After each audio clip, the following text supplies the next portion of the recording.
நீங்க இந்த நிலைமையில் போய் யாரையாவது முட்டி சாக வைக்கிறதுக்காகவா? மது போதையில் காரில் வந்த நபர்களிடம் கேள்வி எழுப்பிய காவல்துறை. திமுக கொடியுடன் காரில் மது பாட்டில்களுடன் இருந்த நபர்கள். அதிர்ச்சியை ஏற்படுத்தும் செல்போன் வீடியோ காட்சிகள். கோவையில் அதிகரிக்கும் போதைப் பொருளை தடுக்கும் விதமாக காவல்துறையினர் தீவிர கண்காணிப்பில் ஈடுபட்டு வருகின்றனர். இரவு நேரங்களில் போதையால் விபத்துகள் ஏற்படும் சம்பவங்களும் அதிகரித்து வருகின்றன.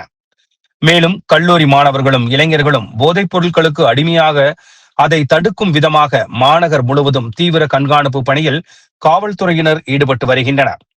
இந்த நிலையில் காந்திபுரம் அடையார் ஆனந்தபவன் பின்புறம் உள்ள என்ஜிஎன் வீதியில் நேற்று இரவு வந்த சொகுசு காரில் இருந்த நபர்கள் மது போதையில் இருந்துள்ளனர்.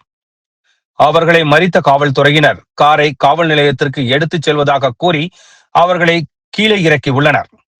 மேலும் அவர்களிடம் நீங்கள் இந்த நிலைமையில் போய் யாரையாவது முட்டி சாக வைக்கிறதற்காகவா என்று கேள்வி எழுப்பிய அவர்கள் ஆட்டோவில் செல்ல கூறியுள்ளனர்.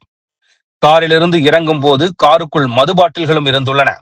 அங்கு நடப்பதை வீடியோ எடுத்துக் கொள்ளுமாறும் காரை முழுவதும் சோதனையிட உதவி ஆய்வாளர் கூறியுள்ளார். இதனை அப்பகுதியில் இருந்தவர்கள் செல்போனில் வீடியோ பதிவு செய்துள்ளனர்.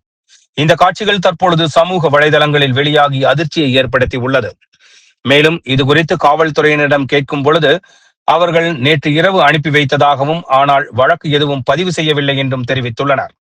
சாதாரண நபர்கள் இதுபோன்று மது போதையில் வாகனங்கள் ஓட்டினால் தக்க நடவடிக்கை எடுக்கும் காவல்துறையினர் இவர்கள் கட்சி கொடியுடன் பிரபல ஆளும் கட்சி பிரமுகராக இருப்பதால் வழக்கு பதிவு செய்யவில்லையா என சமூக ஆர்வலர்கள் கேள்வி எழுப்பி வருகின்றனர்.